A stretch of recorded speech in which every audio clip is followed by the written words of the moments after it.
Halo semuanya, kembali lagi dengan saya Rene Igina dengan NIM 015. Pada video kali ini saya akan membahas mengenai Python. Jadi di sini kita menggunakan Google Colabs. Jadi langsung saja masuk ke dalam penjelasannya. Apa itu Python? Python merupakan bahasa pemrograman tingkat tinggi yang mudah ditafsirkan, berorientasi objek dengan semantik dinamis dan sering digunakan untuk em, pemrograman, kecerdasan buatan, dan banyak lainnya. Jadi di sini untuk, kita akan menjalankan perintah-perintah dan operasi-operasi di dalam Python. Jadi yang pertama itu langsung saja, untuk menampilkan print, kita menggunakan perintah print, lalu kita tulis di dalamnya hello world yang diapit dengan tanda kutip 2. Jadi di sini ketika kita run, maka akan jadi maka akan mengeluarkan, eee, output hello world. Selanjutnya di sini kita membuat, 2 print-nya, maka di sini ketika di-run akan mengeluarkan output hello dan world. Nah, selanjutnya di sini, default akhir dari fungsi print adalah baris ataupun new line. Lalu bagaimana cara kita mengubah default akhir fungsi print dari new line tersebut? Jadi caranya kita, menambahkan perintah n di dalam, eee eee, kode tersebut seperti ini. Jadi di dalam hello kita membuat n, lalu kita buatlah jadi di dalam hello kita buat n, lalu kita buat di sini, 1 spasi. Nah, di sini, ketika kita run, maka, konsol ini akan mencetak hello world dengan spasi di tengahnya.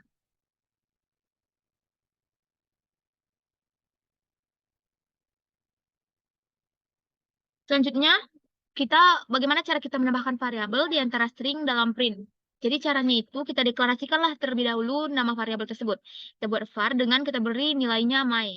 Nah, di sini kita panggil dengan perintah print. Jadi kita panggil hello, kita panggil variabelnya var word.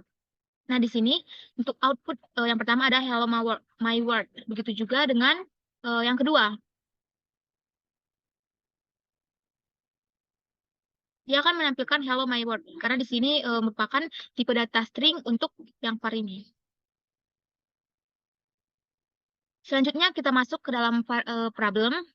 Nah, di sini bisakah kita memasukkan lebih dari satu variabel ke dalam string? Nah, jadi, jawabannya itu bisa. Sini dapat kita contohkan. Nah, di sini misal kita buat, variabel name-nya tahun sama dengan 20. Misal kita buat di sini 28, kita beri nama Diana. Nah, di sini kita panggil menggunakan perintah print. Jadi coba kita run.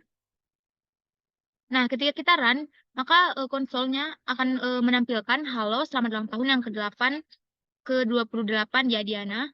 Jadi di sini dia memanggil menggunakan tipe data string, lalu mengikuti ini, tahun dan namanya. Selanjutnya kita masuk ke topik yang kedua, yaitu mengenal variabel dan tipe data di dalam Python. Jadi di dalam Python ini sama saja seperti di dalam bahasa pemrograman lainnya, yaitu di dalam terdapat beberapa tipe data, ada integer, float, string, boolean, dan lain-lainnya. Jadi di sini dapat kita lihat, integer itu digunakan untuk angka yang genap, float itu digunakan untuk angka desimal ataupun pecahan, dan string ini digunakan untuk, yang kalimat gitu. Di sini kita contohkan, kita buat suatu, variabel name-nya angka, kita beri nilai 5 sehingga menggunakan variabel integer. Selanjutnya di sini, kita buat desimal sama dengan 4, 5,512 sehingga variabel name-nya itu adalah float. Selanjutnya untuk huruf halo, string string 625 dan teks. Di sini kita print terlebih dahulu, kita tampilkan dengan menggunakan print. Jadi kita masukkan teksnya. Sehingga, ketika print ini kita run-kan, maka konsolnya akan mencetak, "Hai, ini adalah contoh teks panjang," dan seterusnya. Selanjutnya, untuk tipe data yang terakhir, yaitu ada boolean, yang di mana di boolean ini dia akan menampilkan benar salah, true, ataupun false. Jadi, ketika program ini di-run-kan, maka akan menampilkan, "Hai, ini adalah contoh teks panjang, 3 tanda petik berguna agar bisa menambah baris baru." Ini contohnya D. Selanjutnya, kita masuk ke dalam tipe data. Bagaimana cara mengidentifikasi tipe data sebuah variabel? Jadi di sini kita menggunakan perintah type. Jadi apa sih type itu? Tab ini berfungsi untuk mengembalikan tipe data dari suatu objek. Jadi tab ini sering digunakan untuk memeriksa tipe data dan variabel atau objek tertentu. Jadi di sini contoh penggunaannya kita buat print angka. Di sini kita panggil menggunakan struktur type tadi. Lalu kita masukkanlah variabel name-nya angka. Begitu juga untuk desimal, huruf, string, teks, dan benang salah. Jadi type ini berfungsi untuk mengembalikan tipe data dari suatu objeknya. Nah, ketika di run, maka untuk yang pertama di sini 5 kelas integer. Jadi kita tahu bahwa di sini kelasnya integer, dia memberikan nilainya 5. Selanjutnya kita tahu bahwa ini float, str, gitu, dan seterusnya. Selanjutnya kita masuk ke dalam input user. Bagaimana cara kita menginput user dengan beserta nilainya. Jadi di sini penggunaannya tetap seperti yang pertama, kita menggunakan variabel. Jadi di sini dibuat variabel 1 sama dengan input. Kita masukkanlah kata-kata yang kita ingin tampilkan. Jadi di sini misalnya, "Hai, silakan tulis sesuatu." Nah, di print variabel 1 ini, jadi ketika kita run, kita akan diminta untuk menuliskan sesuatu di dalamnya. Jadi ketika misalnya ini kita run, nah, di sini kita bisa menuliskan sesuatu. Misal kita tulis I want you. Nah, jadi di sini ketika kita menginputkan kata yang kita inginkan, maka dia akan mengeluarkan hasil I want you.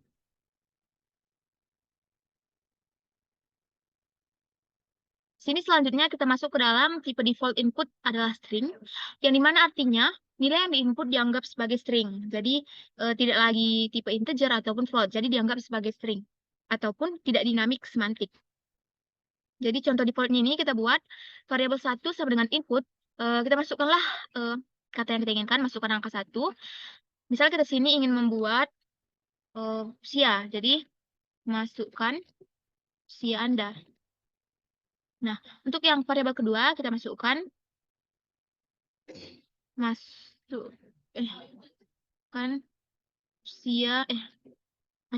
usia anak suami Anda. Nah, di sini bisa saja variabelnya kita ubah. Kita buat variabelnya usia 1. Di sini kita buat usia 2. Lalu di sini jangan lupa kita ubah lagi.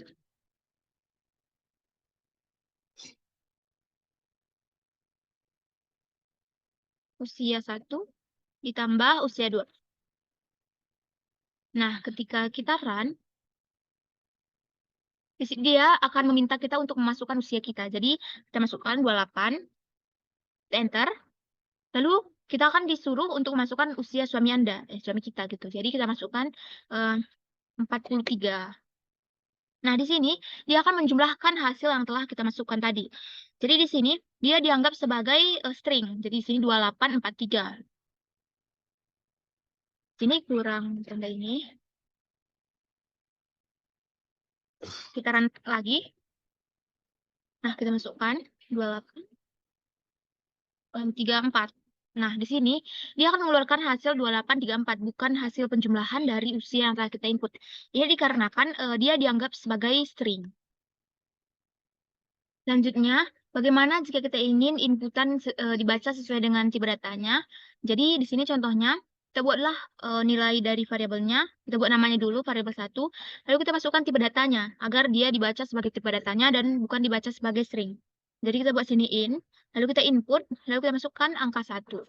Begitu juga untuk yang kedua, kita masukkan tipe datanya, lalu kita input, kita masukkan angka 2. Dan ketika di run, ketika kita masukkan angka 1-nya 3, lalu untuk yang kedua 3,5, maka dia akan menampilkan 6,5 dijumlahkan. Sehingga ini data yang kita inputkan ini dia dibaca sesuai tipe datanya dan tidak dibaca sesuai string.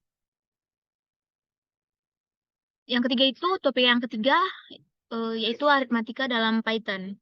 Jadi di dalam aritmatika dalam Python ini juga sama saja seperti di dalam bahasa pemrograman lainnya, ada penjumlahan, pengurangan, perkalian, pembagian, sisa hasil bagi, dan pemangkatan.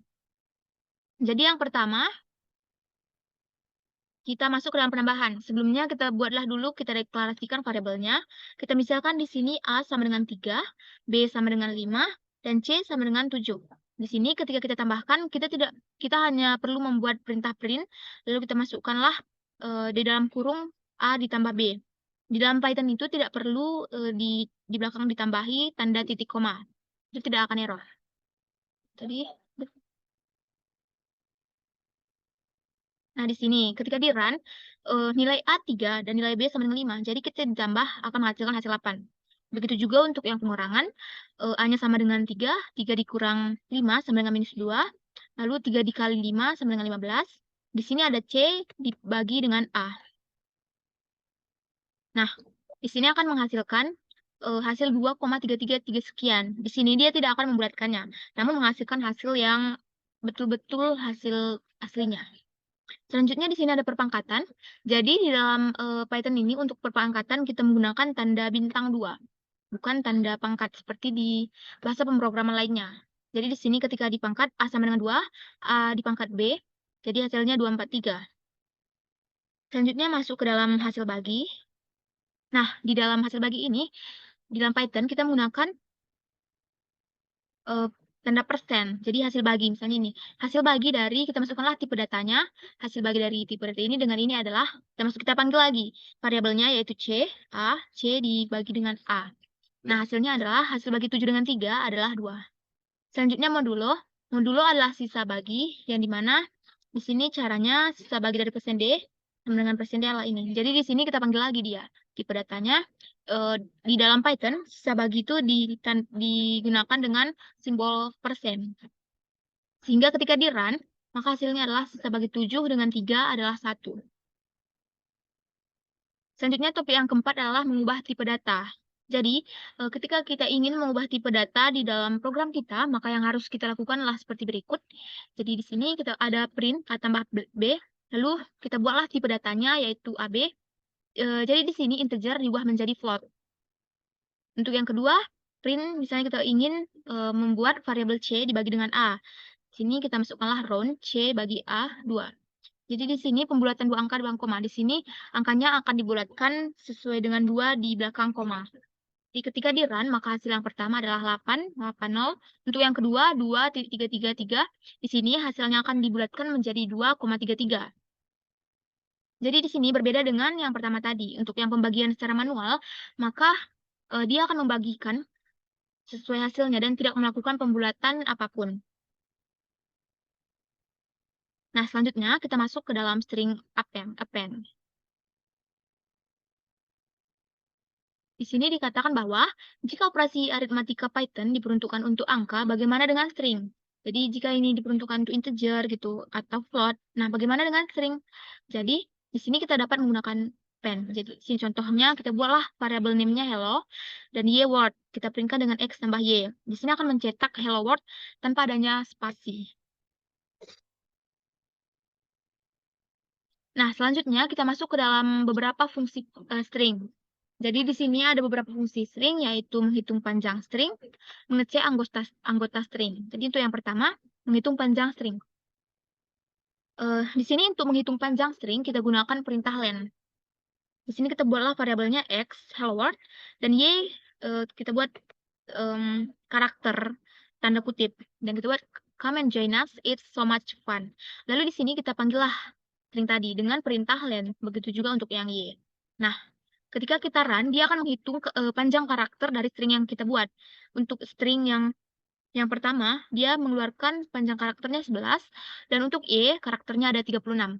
Jadi ketika kita ingin mengetahui panjang string itu, kita dapat menggunakan perintah len. Nah, selanjutnya kita akan masuk ke dalam pembahasan mengecek anggota string. Nah, di sini bagaimana cara kita tahu bahwa anggota teks ataupun kode yang kita buat itu adalah string. Jadi di sini kita dapat menggunakan perintah in. Kita buatlah variabelnya y, lalu kita masukkan nilai variabelnya. Setelah itu kita panggil menggunakan perintah print, dan kita masukkanlah struktur ini nih. Lalu diikuti dengan variabel name-nya. Nah, ketika kita run kan, dia akan mengeluarkan hasil true dan false. Yang dimana true ini artinya benar bahwa inputan ataupun kode yang kita masukkan itu adalah string. Untuk yang pertama betul ada string, yang kedua juga, dan yang ketiga itu salah. Karena untuk karakter yang ketiga ini itu bukan string. Jadi dia akan mengeluarkan output false. Nah, di sini di dalam selanjutnya kita masuk ke dalam indentasi di dalam Python. Jadi di dalam Python itu indentasi itu sangatlah penting. Jadi jika indentasinya salah, itu akan mengakibatkan error. Karena di dalam Python indentasi itu merupakan sebuah sintaks untuk membatasi antar statement.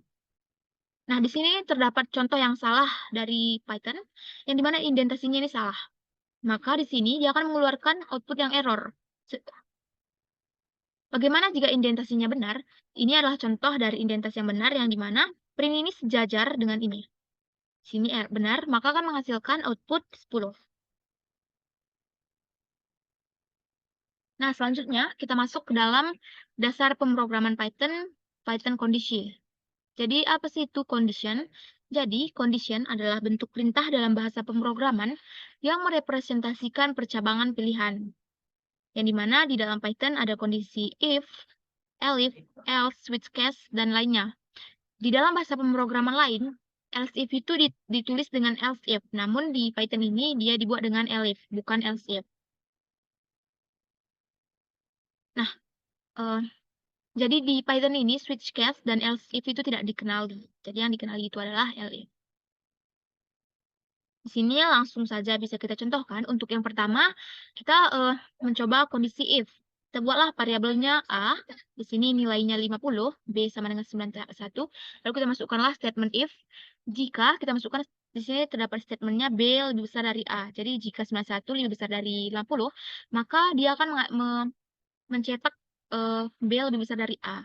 Jadi karena kondisi ini terpenuhi, maka dia menampilkan B lebih besar dari A.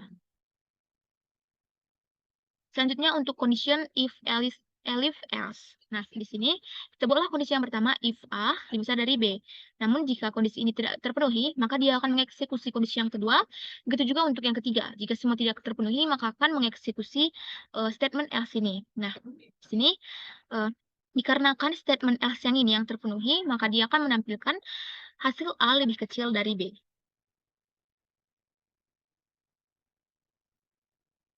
Selanjutnya masuk ke dalam iterasi. Jadi iterasi itu merupakan suatu pengulangan di dalam bahasa pemrograman untuk mempersingkat kode program. Jadi sama seperti di dalam bahasa pemrograman lainnya, fungsinya juga sama untuk mempersingkat kode program yang kita buat. Jadi dengan adanya iterasi ini, kita tidak perlu mengulang-ulang suatu kode program tersebut sebanyak yang diperlukan gitu. Jadi kita hanya perlu mendeklarasikan atau membuatnya sekali saja. Jadi di sini contohnya kita menggunakan iterasi yaitu for looping. Di sini kita masukkanlah for i, range-nya 3, lalu kita print menggunakan i. Nah, di sini hasilnya adalah 0, 1, 2, 3. Dikarenakan kita ingin menampilkan range-nya dari sebanyak 3, maka di sini akan menghasilkan 0, 1, 2. Jadi di sini dia dimulai dari 0 ya, bukan dari 1. Nah, selanjutnya kita masuk ke dalam while looping. Ini juga sama saja, namun di while looping ini kita deklarasikannya terpisah. Sini kita deklarasikan atau kita buat dulu variabel name-nya i0, lalu kita masukkanlah statement while-nya, yang dimana i ini lebih kecil dari 100. Lalu bilang, lalu kita masukkan perintah n. N tadi untuk membuat spasi ya. Nah, ketika di run, maka dia akan menampilkan gilang ini sebanyak 1000 kali. Nah, ini jadi iterasi ini sangatlah penting dalam pemrograman yang mana ini. Kita ingin membuat ulangan sebanyak 1000 kali, tidak mungkin kita menulis satu-satu kode programnya sebanyak 1000 kali. Jadi disinilah kita menerapkan iterasi ini ke dalam pemrograman kita. Nah, selanjutnya kita masuk ke dalam library NumPy. Jadi library NumPy ini digunakan untuk menghitung data numerik dalam Python. Jadi cara memanggilnya itu kita menggunakan perintah import. Nah, NumPy ini dapat kita persingkat menjadi NP agar lebih mudah diingat dan tidak terlalu panjang ya. Jadi di sini kita contohkan ke dalam array. Di sini variabel name-nya ada A sama dengan NP. Ini adalah NumPy tadi sudah disingkat lalu kita panggil array-nya. Jadi ini array adalah untuk membuat yang angka ini. Begitu juga untuk A dan B. Nah, ketika kita run, maka akan menghasilkan nilai 1, 2, 3, 4, 5. Dan untuk yang kedua, 1, 2, 3, 4. Mengapa ini hasil yang ini terpisah? Karena saat kita deklarasikan B ini, kita pisahkan dia dengan tanda kurung peta ini. Gitu untuk iterasi. Selanjutnya, Iterasi ini dapat juga kita terapkan di dalam array. Nah, sini contohnya, misalnya kita buat di sini iterasinya looping for, lalu kita masukkan in A, kita print. Nah, di sini dia akan menampilkan angka 1 sebanyak 6 kali diurutkan. Nah, misalnya menampilkan B, maka dia akan menampilkan B seperti matriks, bukan yang berurutan seperti ini tadi. Nah, bagaimana jika kita ingin memasukkan gambar? Sini ada contohnya, import CV2 SCV. Jadi import ini berfungsi untuk import gambar from. From ini alamat yang ingin kita importnya. Dari import gambar from Skimage, import IO. Nah, from Google. Jadi masukkanlah link dari gambar yang kita ingin import. Selanjutnya, untuk image BGR dan RGB ini merupakan pengaturannya. Kita ingin image-nya seperti apa gitu. Jadi di sini kita dapat kita lihat bahwa tampilan dari image-nya itu adalah seperti berikut. Begitu juga untuk yang di bawahnya, dia memasukkan perintah yang berbeda sehingga menghasilkan output ataupun gambar tidak berwarna dan hanya warna hitam putih saja. Sekian penjelasan dari saya, semoga video ini dapat bermanfaat. Terima kasih.